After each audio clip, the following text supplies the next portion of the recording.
This field represents a longitudinal section through the colon, through the human colon. The mucosa or the mucous membrane is shown as indicated by the arrow and consists of a, beginning from the interior going towards the lumen, which is located here, we have a thin muscularis mucosae forming the boundary, a lamina propria that contains the gult, and of course an intestinal type of epithelium that lines the luminal surface. In addition, one can see numerous crypts of Lieberkühn, or intestinal glands, invaginating down from the surface epithelium. This is particularly well demonstrated in this intestinal gland as indicated by the arrow because it's cut through its entire length. Nonetheless, this is the mucous membrane as is being crossed by the arrow. It has a very similar situation to what is found in the small intestine, except there is a lack of villi. This is a smooth luminal surface, and villi are absent in the large bowel or the colon. That is, in all of the segments, the cecum, the ascending, transverse, descending, sigmoid, and rectal segments, villi are absent. They are only present in the small intestine. However, the intestinal glands, or crypts of Lieberkühn, are found throughout the small and large intestines. So that is the primary difference, and indeed the depth of the intestinal glands could perhaps in some regions be a little bit shorter. Like the rest of the gut or intestinal tract, there is a submucosa making up the second layer, a muscularis externa making up the third layer, consisting of inner circular and outer longitudinal layers. And depending on the region, it's going to be the fourth and final layer will either be a serosa, like in the transverse colon, or if it's retroperitoneal, it'll be an adventitial covering, making up this fourth and final layer. So if one courses along the segment of the colon, it repeats itself over and over again, and this will be true of no matter where it is examined from. A section will look very, very similar. It makes little difference whether it's from the cecum, the ascending segment, the transverse segment, the descending colon, even though those are huge segments, or the sigmoid colon. Histologically, they'll all appear very, very similar. What is not shown in this longitudinal section, and a unique feature to the muscularis externa, is the formation of Taenia coli in the outer longitudinal layer. The middle circular layer is usually the more predominant one, and in three regions around the lumen of the colon, the longitudinal layer is gathered into these bands, three bands equidistantly spaced apart, these huge mounds known as the Taenia coli. They have not been demonstrated on this segment of colon. As elsewhere in the gut, the submucosa houses the very larger vessels, which will then spiral or circumscribe the around the wall and send feeder vessels to supply the intestinal mucosa itself. Now, as elsewhere in the gut, along the whole alimentary canal, a mesenteric plexus will be found between the layers of the muscularis externa, the inner longitudinal and outer inner circular and outer longitudinal layers. And as indicated here, even down into the colon, one will find a Meissner's plexus, or that submucosal plexus of neurons, as indicated by the pointer. The mucosa of the colon, as seen at increased magnification, showing the surface lining epithelium in this particular location, as well as the invagination of two adjacent intestinal glands or crypts of Lieberkühn. Note that in addition to enterocytes, that is, those cells that possess a microvillous border, absorptive cells, the vast increase in number of goblet cells. Also note that between crypts, the persistence of the GALT, gut-associated lymphatic tissue filled with immunocompetent cells, and in this particular region, for some odd reason, an infiltration of eosinophils. So this is a good example of the mucosa of the colon. The muscularis of mucosae is a thin strip shown here at the tip of the arrow and forms the boundary, as it does elsewhere in the alimentary tract, between the mucous membrane or the mucosa and the underlying submucosa, which is found at this location and containing the larger vessels and a more coarse, broader form of collagen, though this particular specimen has been disrupted just a bit. And lo and behold, here, shown at the tip of the pointer, is a Meissner's plexus. Remember, these are postganglionic parasympathetic neuron cell bodies. Some nerves shown here, this little plexus, the submucosal plexus or Meissner's plexus that is supplying fibers mainly to the mucosa, and of course larger core vessels. Then we get into the muscularis externa, an inner circular, and then an outer longitudinal layer of muscle.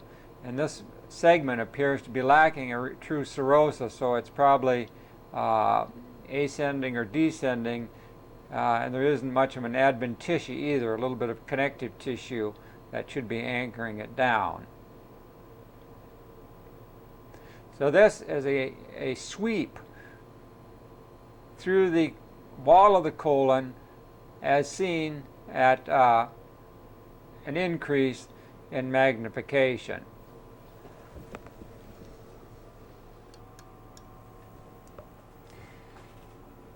This particular scanning electron micrograph is courtesy of Professor J.E. Magny, again of the University of Minnesota in Minneapolis. What this particular preparation is, it's a digested specimen of the colonic mucosa.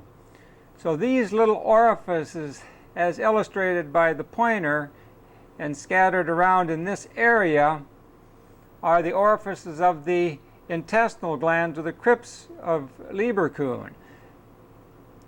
The villi are absent, so what we're looking at in this particular field is a smooth luminal surface, the absence of villi, but with careful observation, these little orifices that are seen scattered around the surface are the openings to the intestinal glands or these crypts of Lieberkühn, very dramatically demonstrating this feature. So this is the colonic surface, the colonic epithelium of the large intestine. Now the lamina propria has been digested away, and what is shown are the crypts of Lieberkühn, or the intestinal glands, coursing down beneath the overlying epithelium. And if we had one sectioned here, perhaps this is one, the gland coming up and this being its little opening or orifice at that particular point.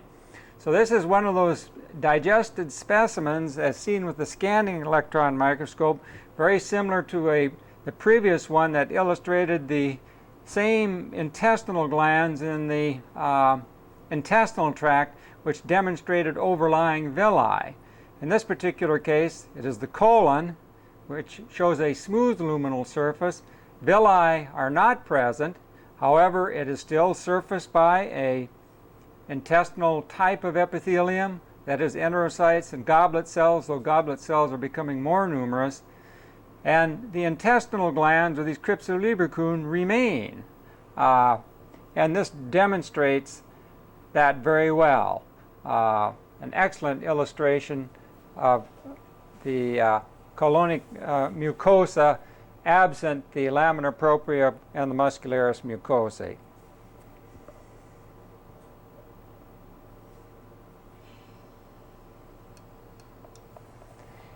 It should also be pointed out that these are the epithelial continuity of the surface going down, and these are invaginations from the surface forming these glands developmentally, and as cells proliferate down in the bases of these intestinal glands, their migration, as in the intestine, is up towards the surface, onto the surface rather than villi, and then they are exfoliated.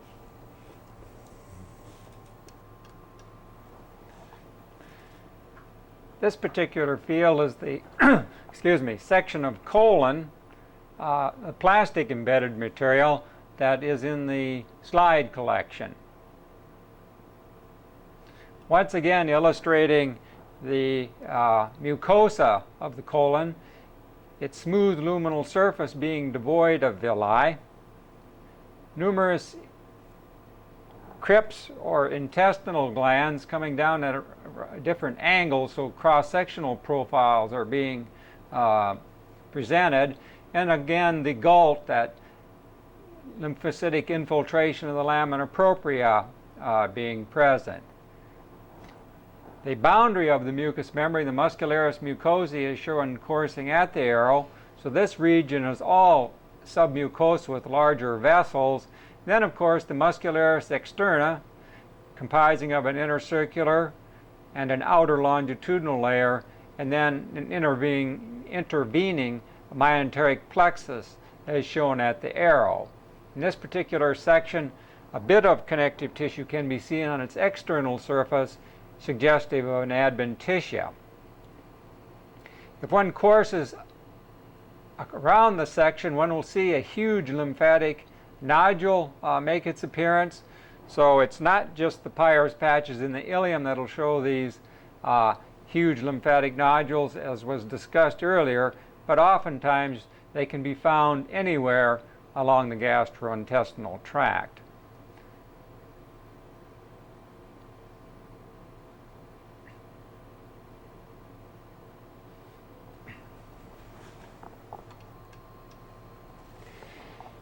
Increased magnification illustrating the surface lining epithelium of the colon, simply demonstrating it indeed does have enterocytes with their microvillous border, scattered goblet cells with their accumulation of mucin granules, and even on this one, at this magnification, one can make out these little terminal bars uniting cell tops together, or cell apices. One now courses down into the interior of the mucosa. This is the section through a crypt of Lieberkuhn, or one of the intestinal glands, just to demonstrate that epithelium is very similar to what one saw in the small intestine, as well as demonstrating perhaps a little bit more clearly the lymphoid elements in the surrounding lamina propria. We're simply coursing now down towards the base of the crypts of Lieberkuhn in the colon. We can still see the continuation of immunocompetent type cells, as well as an eosinophil comes into the field. And then running into the last layer of the mucous membrane, the muscularis mucosae, and once again it mimics the muscularis externa by showing an inner circular and outer longitudinal cut through the smooth muscle cells making up this particular layer. Dense connective tissue of the submucosa, and then finally getting into elements of the muscularis externa. This would be the inner circular, and then eventually we will run into the outer longitudinal layer here. Here's that transition point. And then finally, the outermost layer in this particular segment, indeed, now that we look at it at increased magnification, one can see the connective tissue limiting the muscle wall, but in this particular case, we say a mesothelium on the external surface. So this section was taken where the colon was looping into the peritoneal cavity. So what you have here is actually a serosa, on its external surface rather than adventitia, as was stated earlier. Because so this is actually visceral peritoneum on this segment of the colon, as one can see. So this is a segment of the colon as seen at high magnification.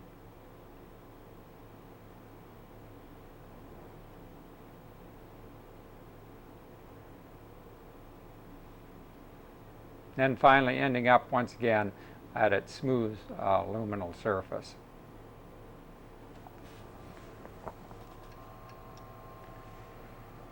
This particular figure is a scanning electron micrograph, a relatively high-powered one, taken of the mucosal surface of the colon. The entrance or the opening of a goblet cell is shown at the tip of the arrow. Another apex of an adjacent goblet cell is now demonstrated by the arrow. These hexagonal type shapes are the junctional complexes or the boundaries between the apices of adjacent epithelial cells. So this is the type of pattern one will see at extraordinarily high magnification. So each one of these represents the top of an intestinal epithelial cell or an enterocyte in this particular region. The openings of the goblet cells and their secretory material appear somewhat countersunk away from the surface. So this is the surface view at a very high magnification of the epithelium lining the colon.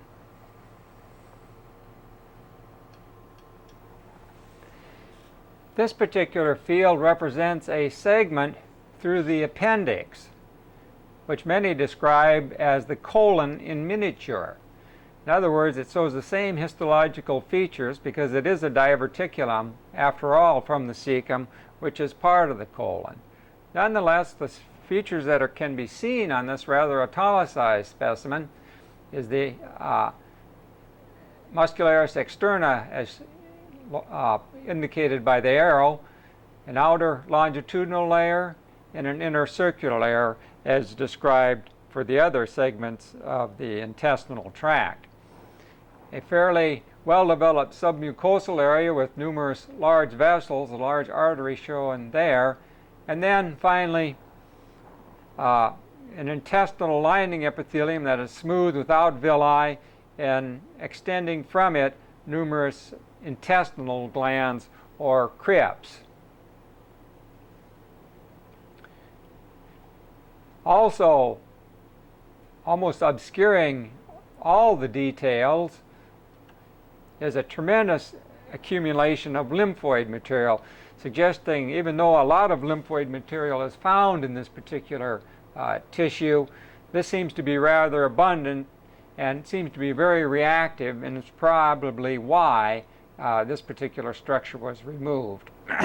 Nonetheless, one can make out a little bit of the muscularis mucosae running along here. So this lymphatic nodule has not only gone through the lamina propria, but occupies a considerable portion of the submucosa. So this is what the appendix appears as using the scanning objective to demonstrate this particular organ. It is indeed could be considered the colon in miniature.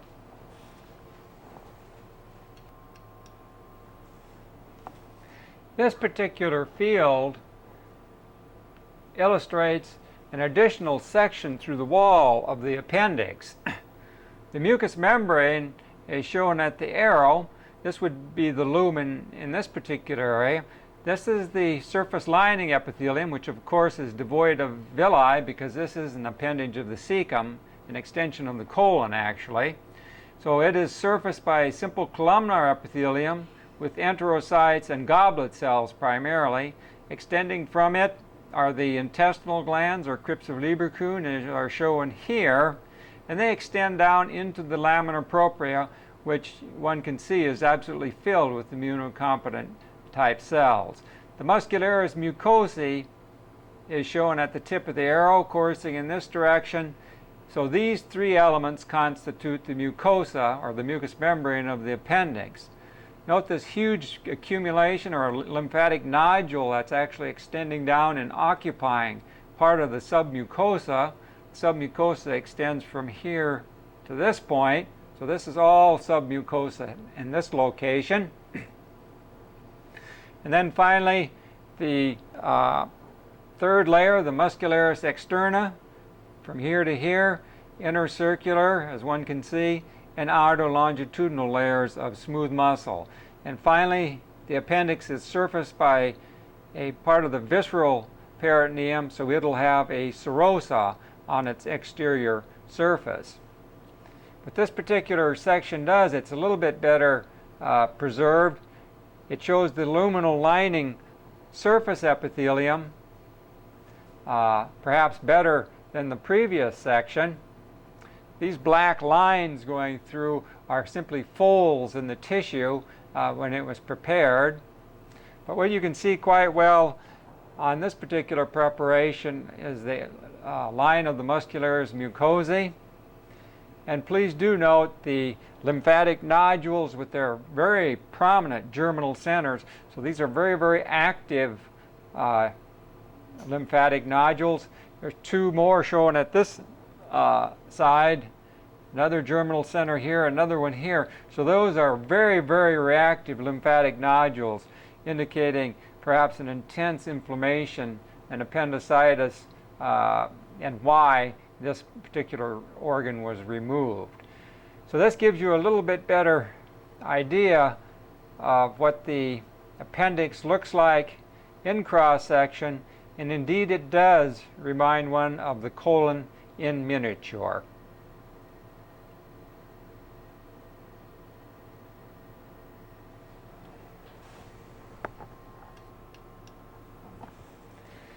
This is a section through the rectal area using a trichrome stain. I think it's a probably a Mallory's trichrome, using a green stain to one of the green dyes to illustrate the collagen. What one can see is a typically appearing colonic type of mucosa with numerous intestinal glands, once again a smooth luminal surface. The lining epithelium would be typical enterocytes with an abundance of goblet cells, and of course the lamina propria filled with the gall. The muscularis mucosae is shown here at the arrow. So this is submucosa, and this would be the inner circular layer of smooth muscle, and an outer longitudinal layer just beneath it, or external to it. Now, we are very close to the rectal anal junction, and I'm putting the tip of the pointer, and we'll try to follow the, or perhaps we should just remove the pointer out of there and just follow the mucous membrane as we approach the recto-anal junction.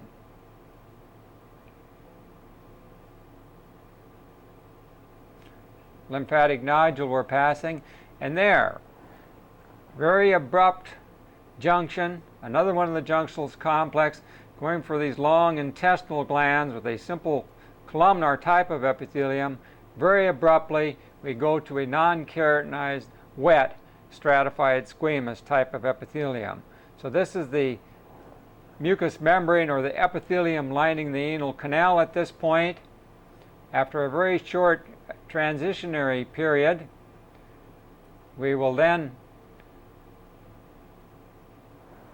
get into a region that is going to show starting to become keratinized, and indeed all of a sudden, over that very short transitionary period of non-keratinized stratified squamous epithelium, we run into typical thin skin as one would find on the buttock type regions.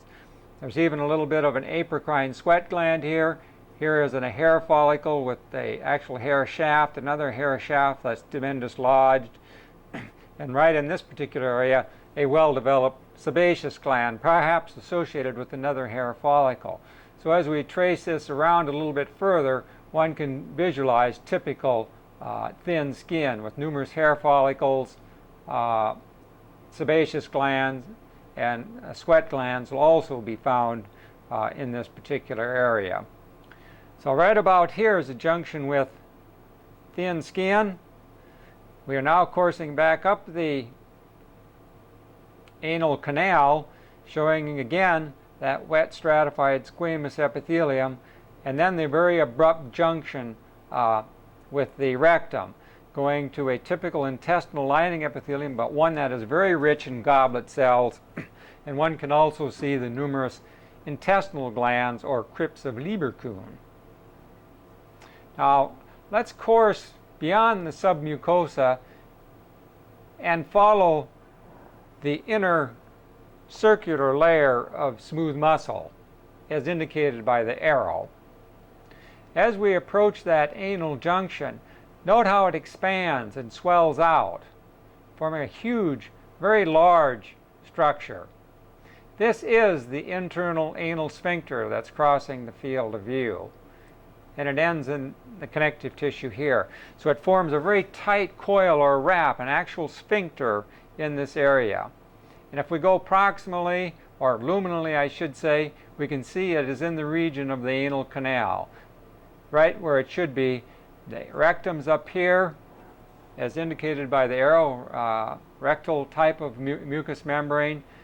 The mucous membrane lining the anal canal, and associated with it, as it should be, underlying the submucosa, this huge expanse forming the internal anal sphincter. Now, if one goes back and traces the outer longitudinal layer, it begins to splay out and ends in the connective tissue, which happens to be torn here, unfortunately. It will then be replaced. There's just the end of it right here. As it splays out into the adjacent connective tissue, it is in fact replaced by skeletal muscle tissue, as shown here in section, coming from the pelvic diaphragm. And this skeletal muscle, voluntary muscle, forms the external anal sphincter. And this is where the voluntary control comes from, controlling one's bowel movements, a phenomenon that is usually achieved around 2 or 2.5 years old. Voluntary control, skeletal type muscle, external anal sphincter. So one can control the evacuation of the bowel voluntarily. So this is the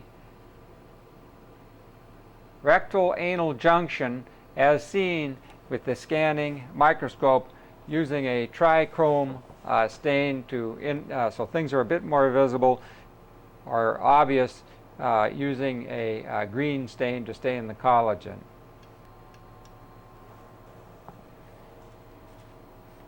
The rectum seen at increased magnification, illustrating the crypts of Lieberkühn and, of course, the surface lining epithelium.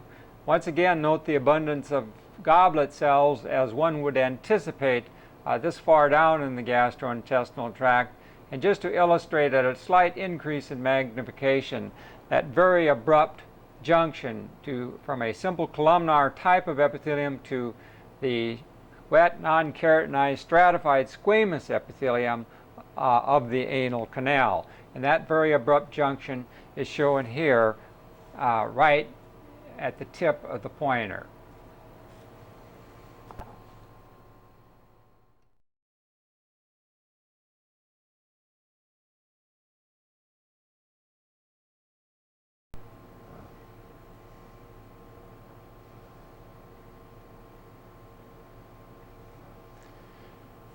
Learning objectives for the pancreas. Be able to distinguish between the exocrine and endocrine components of the pancreas, and relate the structural, components of each to its function.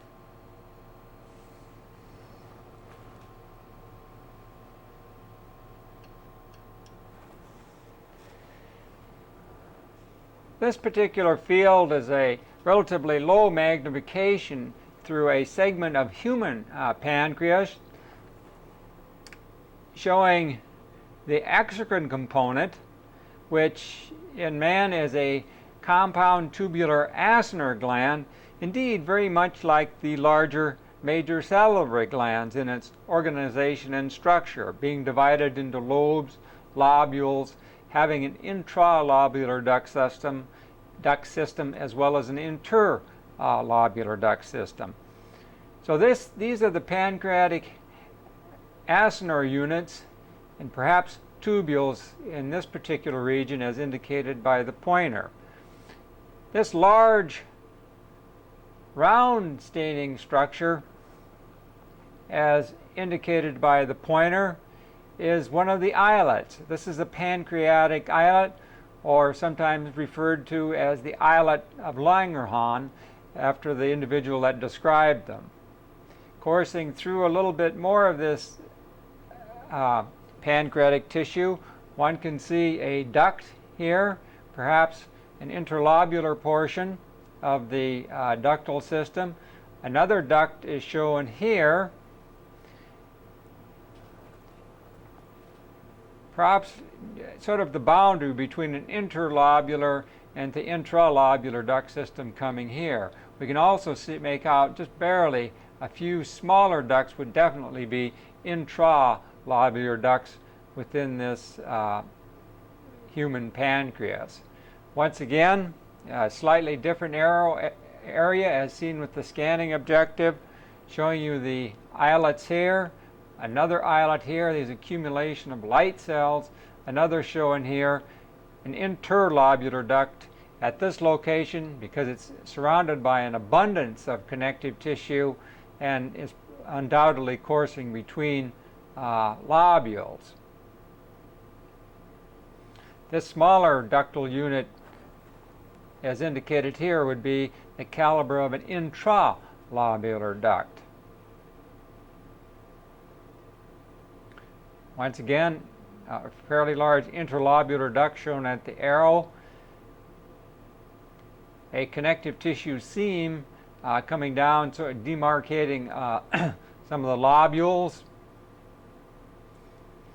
Just looking around at this particular specimen of human pancreas. So it has two components, an exocrine component, which is a compound tubular acinar gland, and an endocrine component that consists of hormone producing or secreting cells, the islets of Langerhans or pancreatic islets, one of which is shown in the center of the field.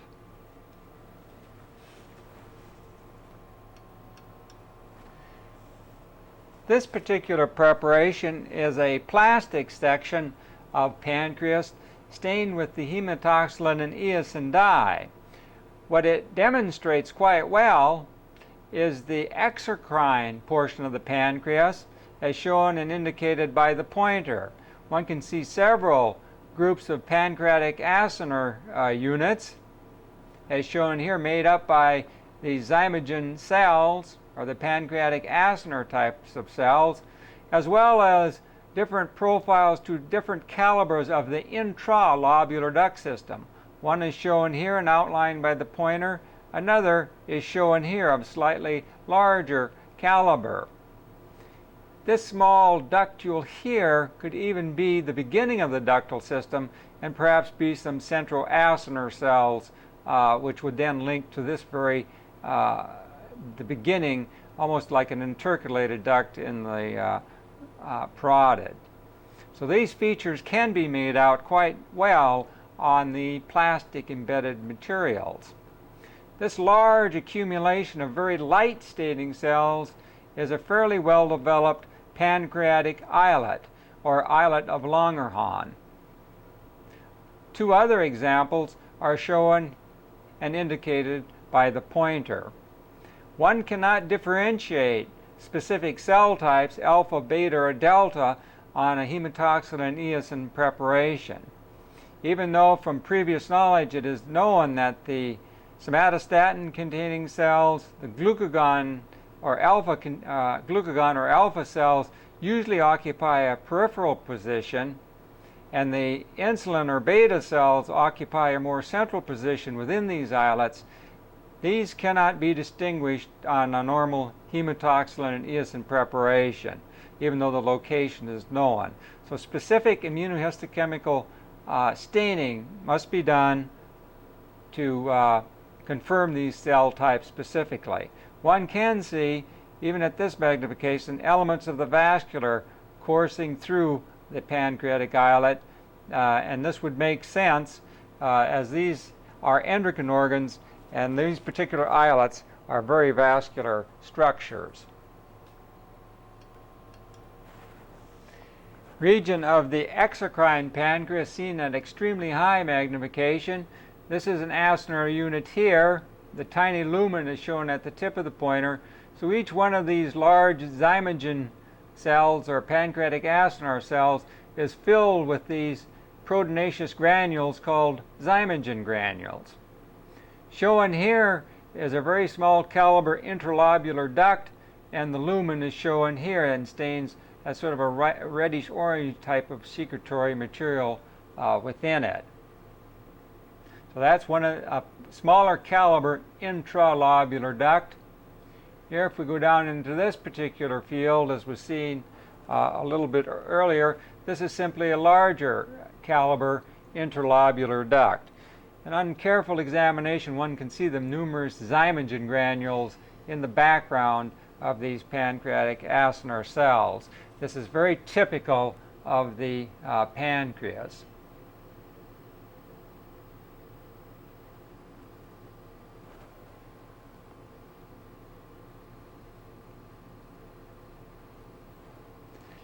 The ductal system beginning, we have two cells here that are perhaps going, we can see a zymogen cell here, our pancreatic acinar cell, sort of the acinus that they're associated with in this location.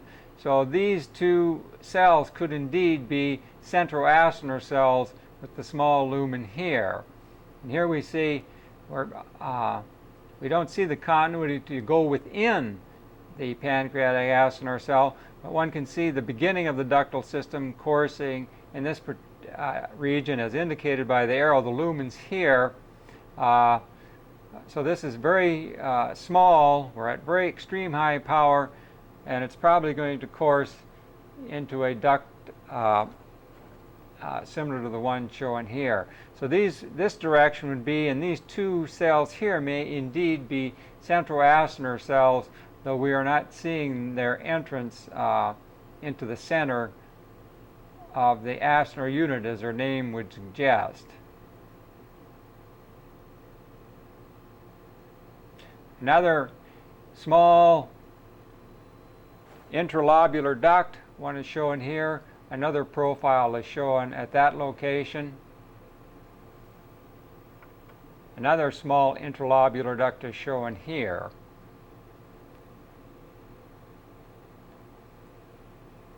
And finally, this is the appearance of the islet of Langerhans as seen at high magnification in a plastic-embedded hematoxylin eosin preparation. A differentiation of the cell types, other than the general location from previous information, one really can't tell one cell type from another.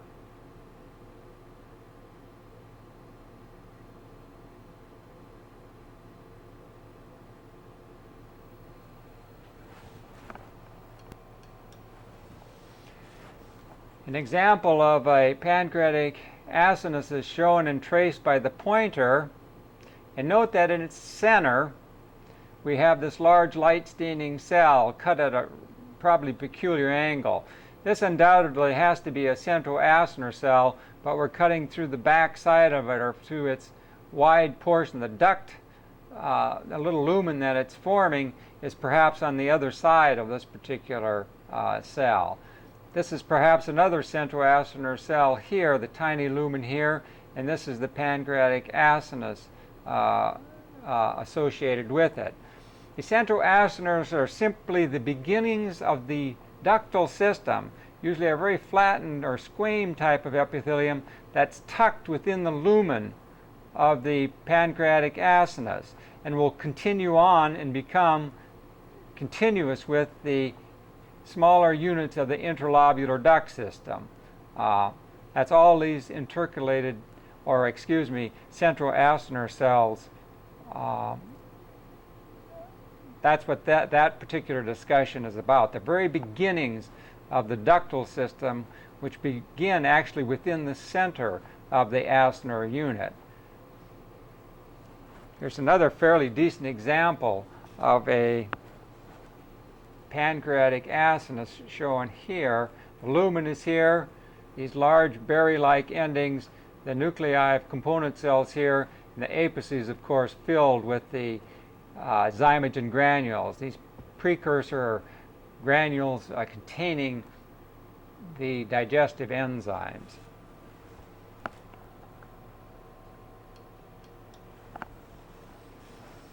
Another quick example showing pancreatic acini, and they contain zymogen granules. And in this particular acinar unit that's coming around this way, it almost looks like a double. One can see these light staining cells going into the interior of the acinar units. These undoubtedly are oblique cuts through those central acinar cells that form the beginning of the ductal system and actually are housed within the acinar unit itself.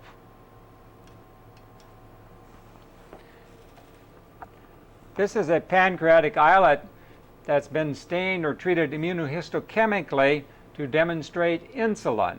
So this particular structure is indicated by the pointer is a pancreatic islet.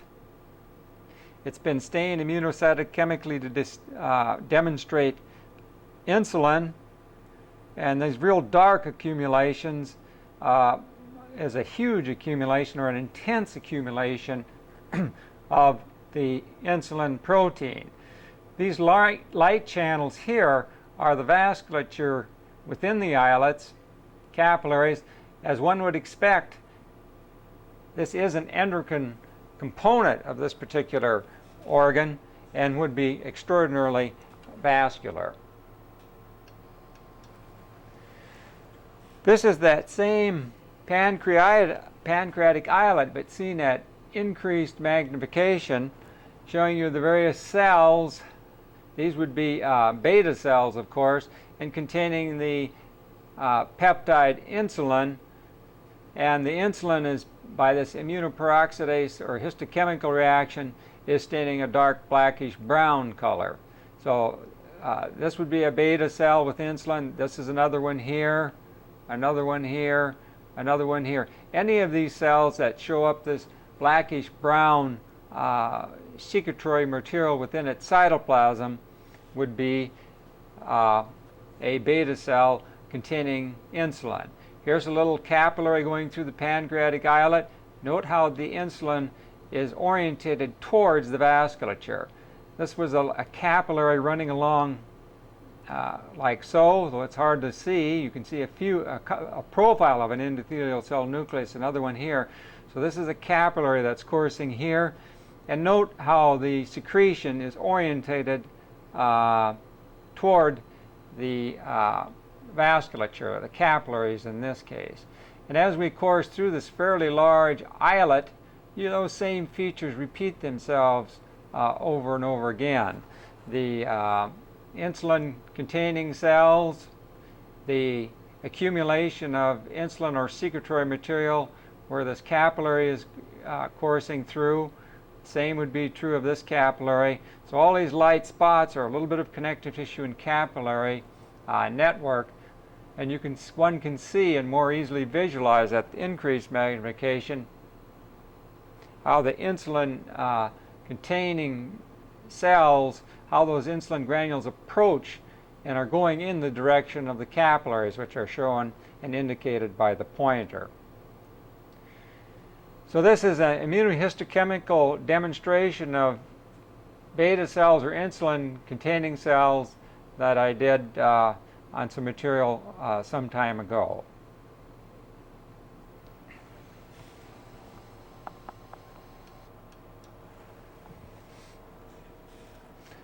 This is another special preparation of a pancreatic islet, which is shown at this location.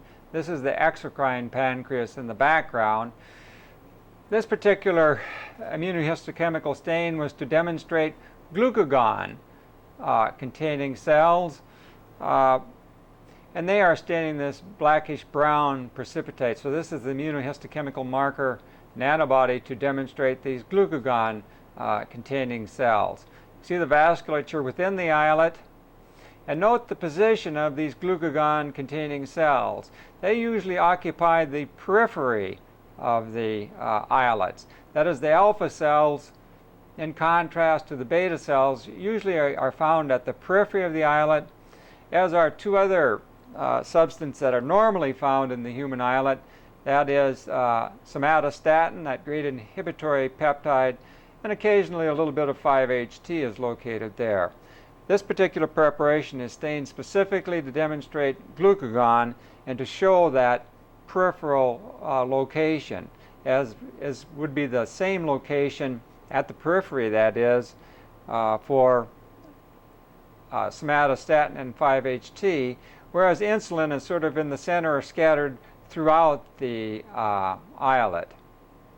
It's a little isolated glucagon immunoreactive cell at the pointer. Don't be alarmed by that. Oftentimes, some single endocrine cells will be found scattered within the parenchyma of the islet tissue. One can see a couple more examples here. This isn't mentioned too often, but indeed we find scattered glucagon-containing cells, insulin-containing cells, usually within the intralobular duct system, scattered at random. An additional pancreatic islet stained with glucagon to illustrate the peripheral location of this peptide around the edge, perhaps a little bit better. They will oftentimes form a complete ring around the periphery of the islet. So this is the alpha cell being demonstrated, which contains the peptide glucagon, which of course will counteract the effects of insulin on blood sugar concentrations.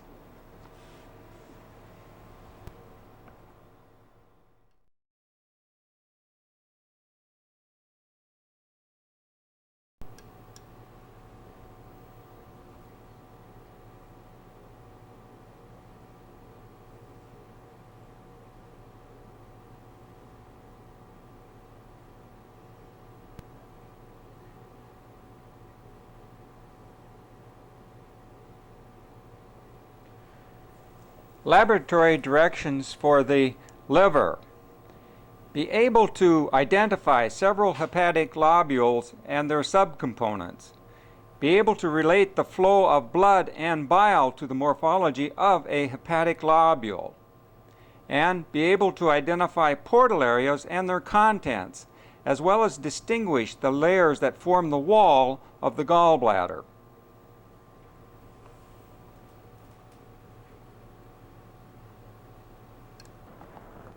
This particular field is a portion of liver illustrating a hepatic lobule.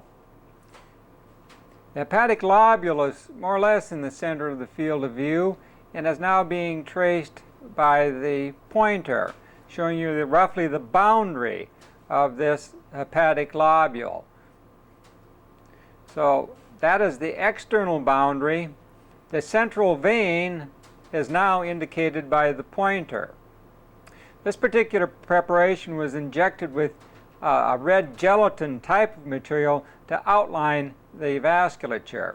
So each of these regions, as indicated by the pointer, is a portal area and contains branches of the hepatic portal vein, the hepatic artery, and of course a portion of the bile duct. But since we're mainly interested in the vasculature here, let's look primarily at it.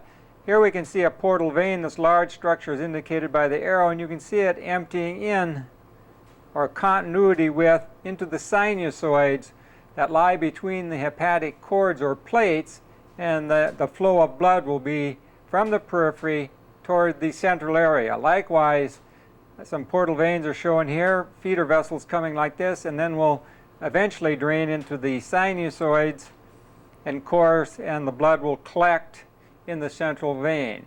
So all the blood flow is from the periphery of the lobule to the central vein, no matter which direction you're coming from or which portal area you are considering.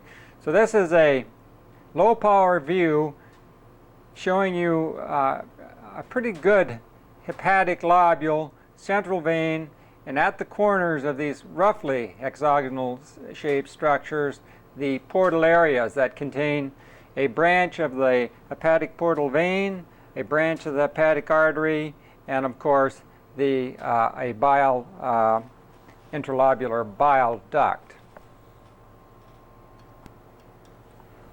A slight increase in magnification just to illustrate the hepatic vein and its following the colored gelatin, its entry into the sinusoids, which will then course towards this central vein area, which is shown here.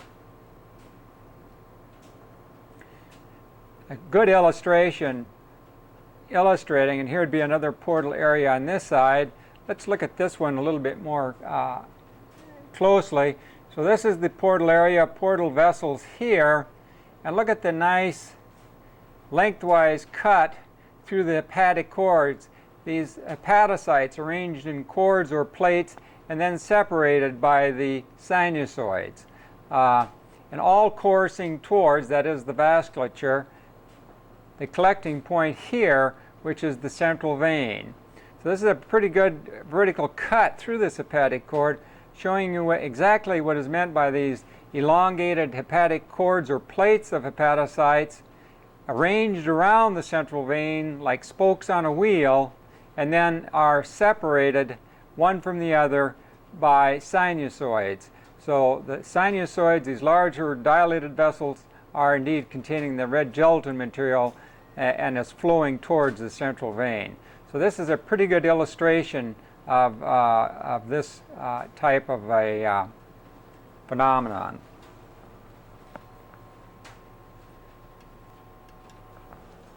A quick clip of two adjacent hepatic lobules right on the edge. So one is shown here, the other one is shown right down beneath it, and their surrounding portal areas.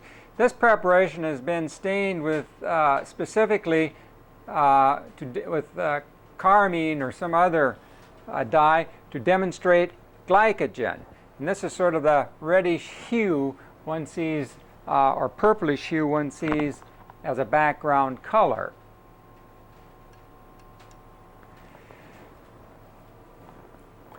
The center of a hepatic lobule, as was demonstrated on the previous preparation, which has been stained to demonstrate glycogen within the hepatocytes.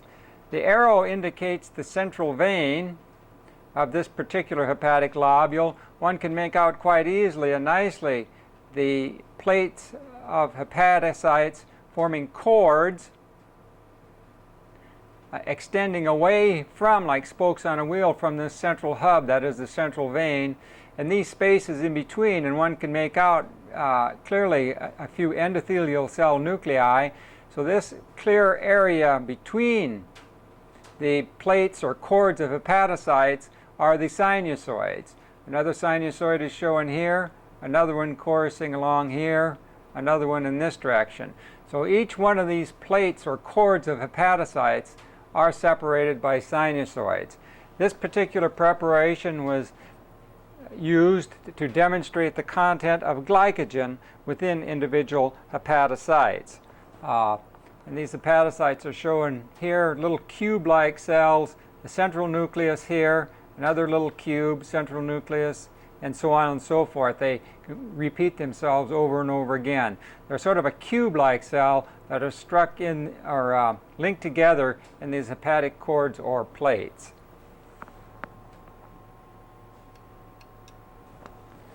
A section through human liver once again. If one looks up to the very top of the field, one can see the connective tissue capsule of the liver. And we're seeing a field of hepatocytes or liver cells. One can get a rough idea of a hepatic globule. If this is the central vein here, here are adjacent portal areas. And so this is roughly the shape, though it's cut at a sort of an unusual angle of a hepatic globule.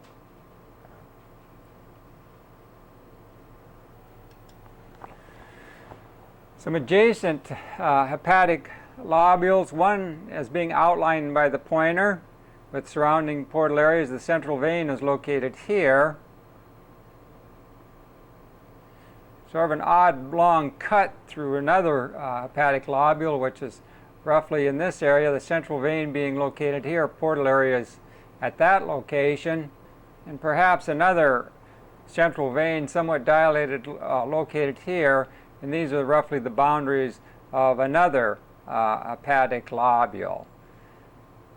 Find a fairly decent hepatic lobule that's cut in cross-section as clearly as can be made out, and then examine the contents or the structure of an individual hepatic lobule at increased magnification. A section of human liver as seen at increased magnification near the central vein area, which is located here. Note the anastomosing plates of hepatocytes. We are now coursing towards the periphery of the lobule in the direction of the portal areas. Just to demonstrate, and it's illustrated quite well in this particular preparation, the anastomosing cords or plates of hepatocytes sort of have a darker, redder color by the hematoxylin and eosin stain and are separated by sinusoid. You can see the endothelial lining. You can even make out a little space beyond or beneath the endothelial lining, the so-called space of Dis in this particular preparation. If one looks very carefully, even at this lower magnification, one can see there's a gap between the sinusoidal lining epithelium and the adjacent surrounding hepatocytes. So this indeed is the space of Dis as is shown there. It can also be seen in almost every one of these sinusoidal profiles. Note too, some of the hepatocytes contain two nuclei. So these are binucleate hepatocytes. This isn't an unusual phenomenon for this particular organ. Just be aware of their presence. But once again, even with the scanning objective, or an intermediate objective I should say, one can make out that there is indeed a space beyond the endothelial lining of the sinusoids. And indeed that is the case. Continuing to course peripherally, another beautiful example of these anastomosing cords. They're intervening sinusoids and the endothelial lining, these sinusoidal channels. And finally, we get to the perimeter and get into a portal area. So this area of connective tissue, as indicated by the pointer, is a portal area. It shows the portal vein, this large dilated vessel. One can see ghosts of erythrocytes. This small structure here is an arteriole, so this is a branch of the hepatic artery. It seems to be coming in at this angle and then diving down, so this is it here. So those are the two vascular elements of the portal triad in the portal area. This structure here is an interlobular bile duct. Another little bile duct is shown here. So that's the third of the portal triads. On occasion it goes one more, and I think this is an example here one can often find a lymphatic channel in these portal areas.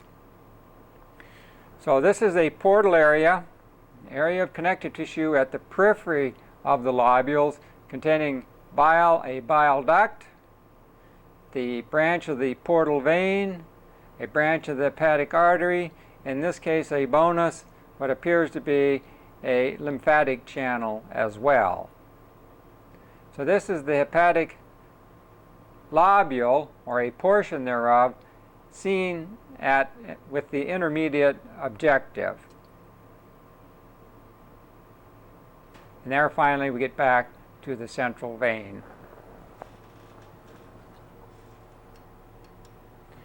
A very brief clip at increased magnification with the high-powered objective to show you the sinusoidal lining. There's an endothelial nucleus and its cytoplasm extending around the perimeter of the sinusoid, and then this parasinusoidal space, or the space of Dis. Note that each one of these sinusoid has a space beyond it towards the hepatocyte. This is that space of Dis, and indeed it can be made out with the light microscope, as is being demonstrated with the tip of the pointer. All of these materials are not artifactual, though there is some shrinkage. One can actually visualize that space of Dis in this particular case. It isn't totally shrinkage, though that does occur. There it is again, the space of Dis.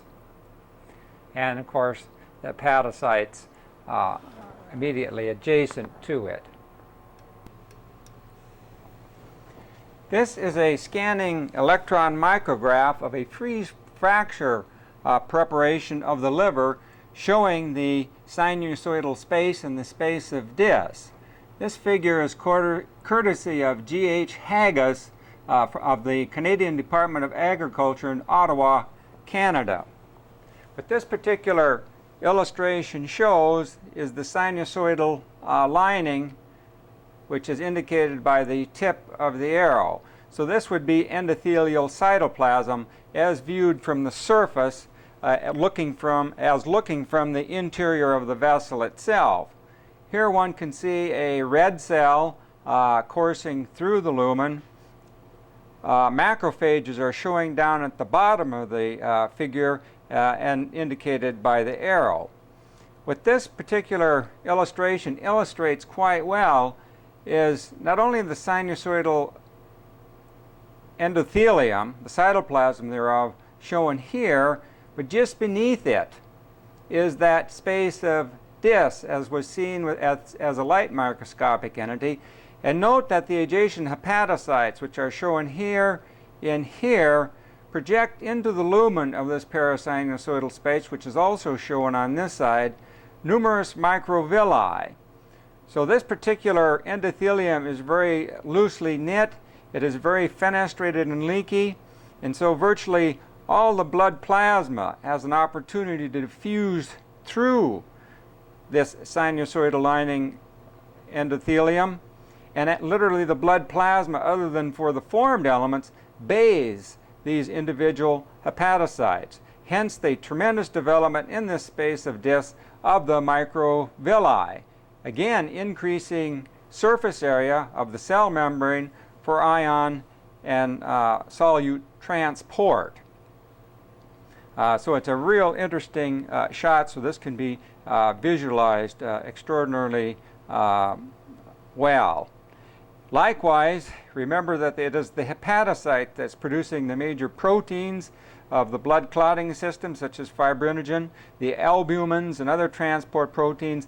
Likewise, they are secreted into the lumen on this particular surface, as well as glucose and other items, vitamins and other materials that it's synthesizing.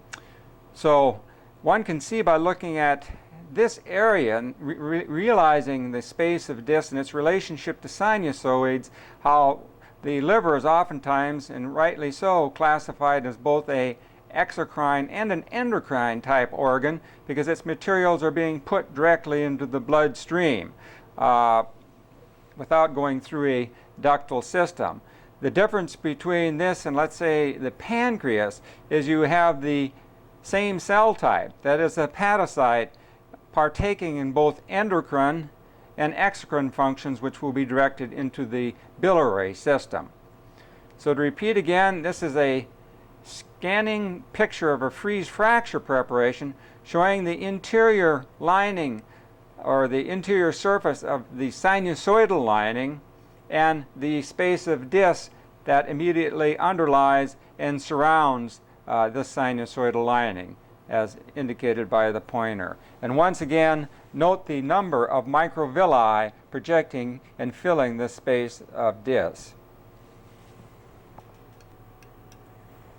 This is an additional scanning electron micrograph of a freeze fracture preparation, again courtesy of Dr. G.H. Haggis of the Department of Agriculture, Ottawa, Canada. And what this particular fracture shows is the more complete look at the sinusoidal lining, the sinusoidal endothelium. So we're up in this area, as indicated by the pointer at the top of this scanning electron micrograph. We're looking at the external surface of the sinusoid itself. These small little strands here are the reticular fibers holding it in three-dimensional space.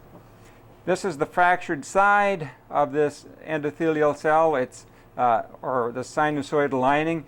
And if one looks now from inside, as you were inside the vessel looking outward, because the lumen has been exposed, this is that tremendous fenestrated endothelial lining. And note the numerous holes within it, varying size from fenestry of this caliber to much larger ones in this very leaky sinusoidal lining. A surrounding hepatocyte is shown here. Another hepatocyte is shown on this side. And once again, please recognize the development of the microvilli projecting into the space of disc, which is shown at the arrow. So this sinusoidal vessel lies suspended within a space, so to speak, this space of disc, allowing the materials to very easily pass through its limiting wall, and the plasma literally bathe the surrounding and adjacent hepatocytes. The space of disc also continues here and is being traced by the arrow. So this is the sinusoidal lining as seen with the scanning electron microscope in a freeze fracture preparation to give one a three-dimensional image of this particular space, the space of disc, and its relationship to the sinusoidal lining. Hepatic cords from a hepatic lobule seen at extraordinarily high magnification, illustrating hepatocytes or cords of hepatocytes and the intervening sinusoids. But this is out of the slide collection within the loan collection box. But what this slide shows particularly well are these structures. These are branching anastomosing tubules, minute tubules between hepatocytes. Another one is coursing here in and out of the field of view. These are the bile canaliculi that lie between hepatocytes. Here's a cross-sectional profile of one. Here it's cut again, here it's cut again, here it's cut again, again and again, as it snakes through between the hepatocytes making up the hepatic cords. These are the sinusoids coursing here, another sinusoid going down in this particular direction. So as one courses through the parenchyma of the liver, looking at the hepatocytes and the sinusoids, these structures here that course between hepatocytes, they go in and out of the field of view because of their very irregular nature, are indeed the bile canaliculi. And one can see this one going in this direction and then off here, in and out of the field that way. Another example are going in and out of the field in this direction. Always occur between hepatocytes and are more or less at the center of these hepatic cords. Many of the cells that will be seen within the sinusoidal lining, but which cannot be demonstrated well in this particular preparation, are macrophages, or the von Kupffer cells. Will come in and nestle in underneath the endothelial lining of the sinusoidal lining and are sort of stuck or poked in there. This cell here with all the cytoplasm could indeed be one of those hepatic macrophages. If one had an Indian ink preparation or one where one injects a vital dye, these can be demonstrated quite well, and one would be probably a little bit surprised by their abundance within the sinusoidal lining. Nonetheless, this is a hepatic cord going here, again illustrating the bile canaliculi. Another part of a cord here showing its bile canaliculus. Another cord here, the canaliculi cut in and out of the field. The spaces here containing a few red cells are the sinusoids and their sinusoidal lining, which may and will contain macrophages. They cannot be identified easily on this particular preparation.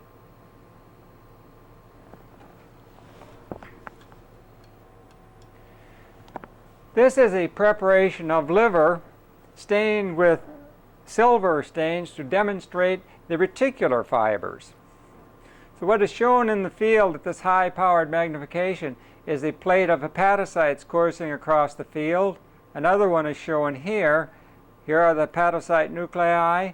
The hepatocytes, remember, are sort of round or cube-like cells, so they make up these hepatic cords crossing across the field of view.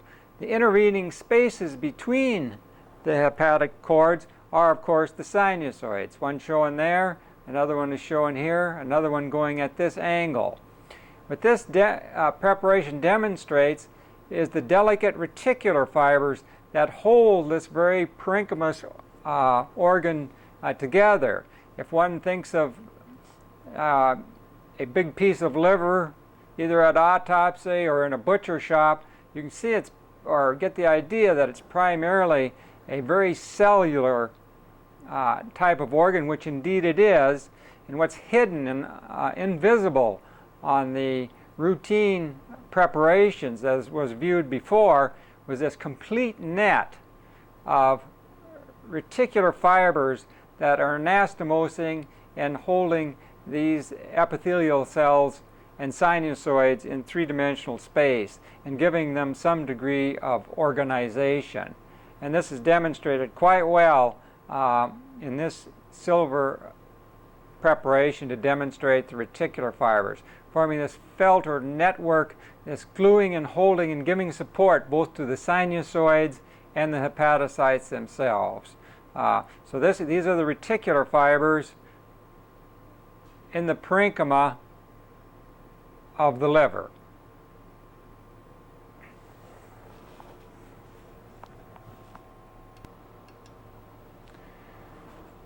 This particular field illustrates a region of the gallbladder.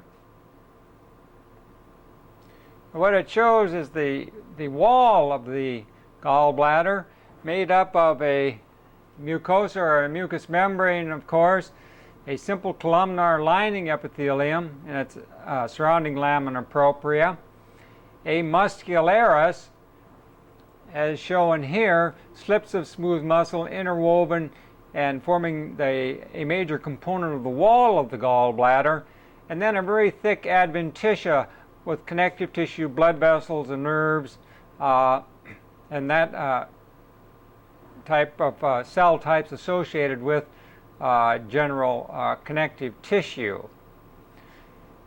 The mucosal surface is elaborately folded, as one can see. These are the rugae cut in cross-section. As a matter of fact, one can imagine little figurines dancing across the surface.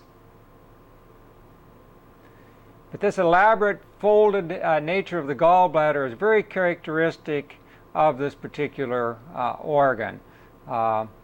Elaborately folded when it's empty, and of course these rugae and elaborate folds then smooth out as the gallbladder fills to hold approximately 50 to 60 mils of bile until the course of a meal.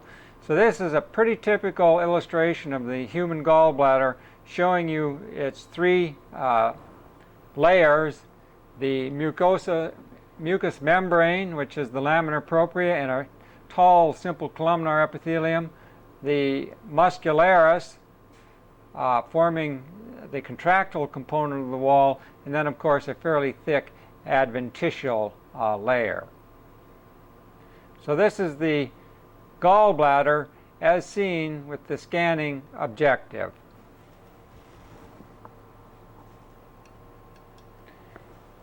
This is the gallbladder wall as seen at high magnification, simply to illustrate this tall, simple columnar epithelium that forms the lining epithelium of this mucous membrane.